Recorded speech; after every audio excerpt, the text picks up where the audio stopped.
Paduka menika dados ratu menika nganggep Kyaine Semar menika menapa Sobi. Nah, ingkang menika ingkang dipun takonaken dening Kyaine. Niki ayo. Ayo.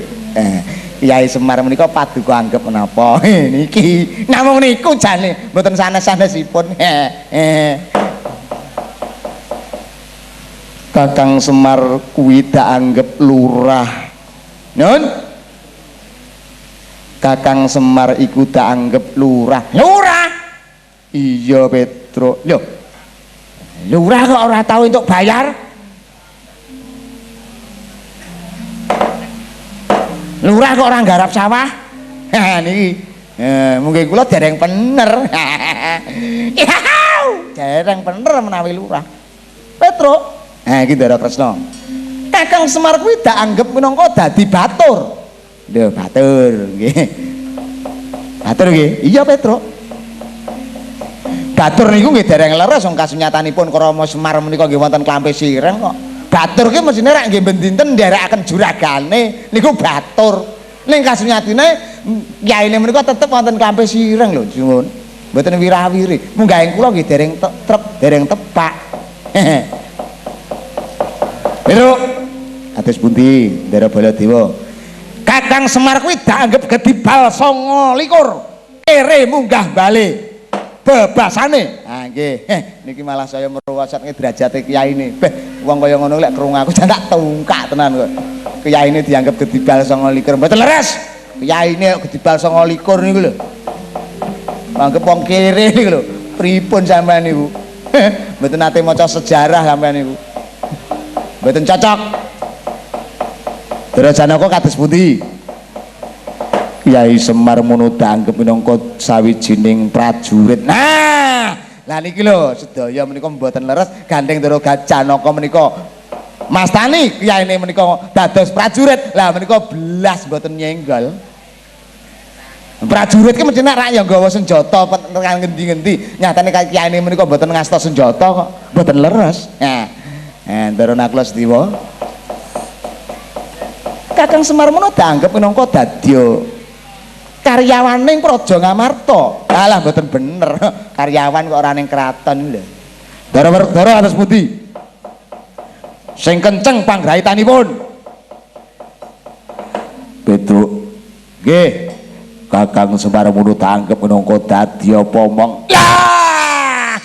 Iki sing bener nggih niku Ndara Werkudara. Rama Kyaine Semar menika dadya pamong, pamonge para Pandhawa. Lah niki. Lah niki ngantek lali minangka duwe pamong terus piye lah? Cilik digedhekke, cilik dibenterke, urung beneh dimbenehake, didewasake pikire, bareng wis padha lungguh angkruk-angkruk ana palungguhan kang dhuwur mungguing babakan praja lan negara lali karo pamonge. Kualat niku mengki.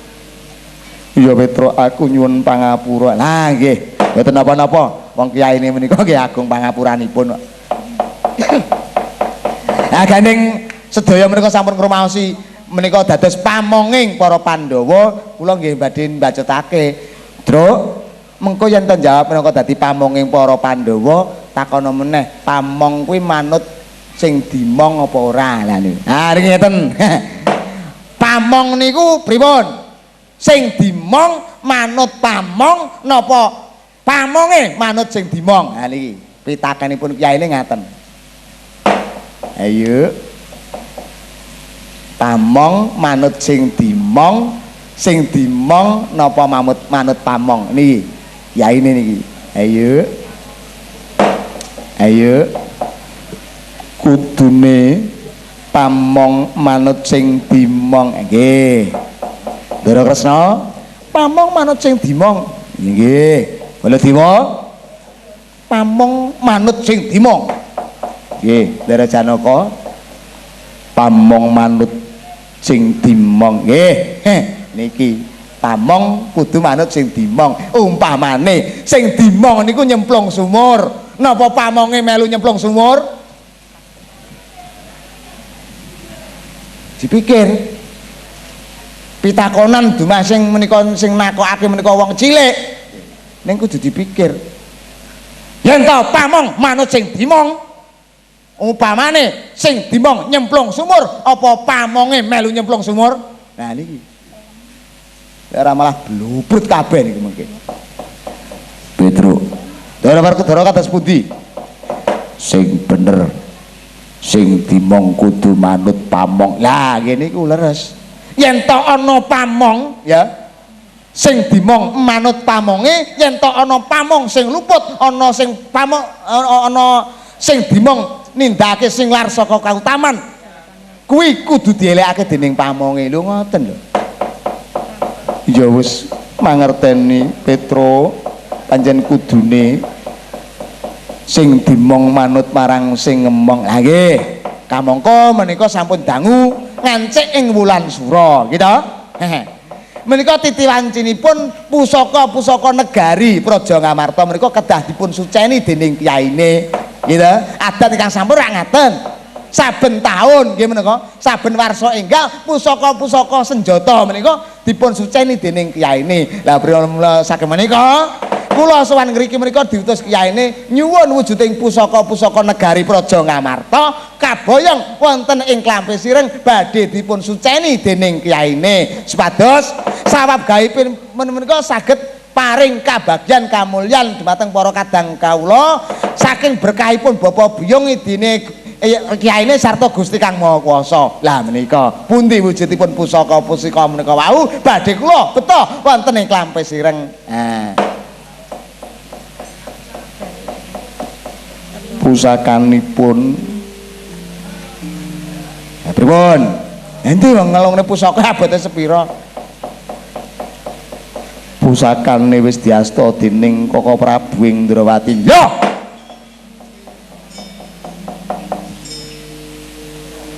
Nggih to? Iya Petro, pusaka wis diasta. Lha.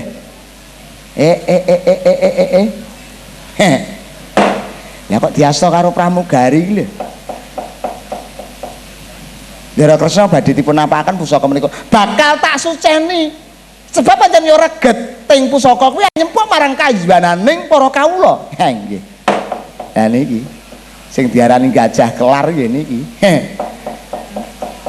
Mestine kewajibanipun menika kiyaine Semar menika ingkang nyuceni pusaka. Lho, ana ratu kok nyuci pusaka iki ratu apa blantik mek ngono. Ngomong nggih no. Ratu ki kudune wicaksana. Duweni panguwasa mek kari perintah kuwi jenenge ratu. Ratu kok banjur ngaya-wara rene nyuwun pusaka bakal disuceni. Kuwi ratu utawa pedagang pusaka. Kira-kira sampean niku penjual barang antik kira-kira. Petruk gunamu aja celometan. Mboten celometan, kasunyatanipun kok. Cekak cukupe dina iki Prabu Sri Bathara kang bakal nyuceni pusaka ing Praja Ngamarta. Ha lah nggih niki malah nantang, malah ngaya-wara. Jenenge ratu kok ngaya-wara ngumbah pusaka iki lho. Kamangka Prabu Kresna ki minangka dadi pramugari ning para Pandhawa gitu. Ngatur sakabehing politik, ora ngurusi babakan pusaka. Lho, wong jenenge manungsa duweni jabatan. Penggaweane sing mesti wae urung bisa kelakon, urung bisa ngrampungake. Kok ngranggeh gaweane liyan, kuwi rak ya ngaya-wara. Pengen golek bathi mesian. Lek mung ngucap nggih no. Wong gaweane dhewe ora kelar kok nandangi gaweane liyane. Pramila saking menika badhe kula suwun pusaka menika nggih trepipun wajibipun ingkang ngumbah menika kiyainipun, ingkang nyuceni menika kiyainipun sanes paduka. Kerot-kerot kanang waca idep nyang mangala cakra.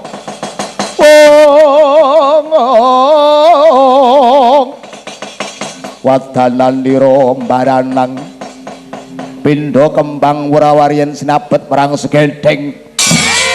Ijil tahanan dus malane krep kantong bola welo. Wonten jauh pangandika. Kowe yen to nantang karo Yai Kresna padha nantang karo Prabu Baladewa. Lah nggih ta. Kula niki dipun arani nantang nggih monggo. Dipun arani wani nggih monggo ning kasunyatipun kula menika mriki menika kedah ngrampungi ingkang dados perkawis kula. jeneng wong cilik ora iso jeneng wong cilik kudu iso ngrampungi aja meneh wong dhuwur. Niki dipun palangana kula badhe mlumpat, dipun dadunga kula badhe medhot. Wong kula kathokan nggih melorot. Pramila saking menika nggih tetep kula suwun sinten ingkang memalingi parebu paduka Nalindra Baladewa kondang keloko ratu sing wengis. Saestu kula mboten wigih ringa-ringa, kula mboten ajrih. Wani karo aku. Lah nggih, wadi nggih. Wedi ya ora, wani ya ora. Niki kula nuwun sewu Den. Yen to kaya ngono pangucapmu kaya dene ngilali dadane Prabu Baladewa, nepak bumbunane Prabu Baladewa. Apa wis bosen kowe nyawa senging? Mboten. Senging lek esuk niku nikmat tok disawang. Bosen pripun? Pun to titenine. Kula niki kalih lek pun ngeten iki kalih sinten mawon mboten ajrih. Sampeyan waspadaaken. Mata kula niku pun abang. Tegese kula niku pun beleken. Kurang ajar. Saestu niki. Kula niki palangana badhe medhot, dipalangana mlumpat didadunga medhot. Nanti teni ucapan kula. Menawi mangke wonten getih labaran kutah wonten ing madyaning paperangan. Kuwi getuhe Prabu Baladewa. Lho, nanging yen to ana getih putih blabaran, kuwi getih sapa? Labur kutah. Kurang ajar, legandang legane atiku.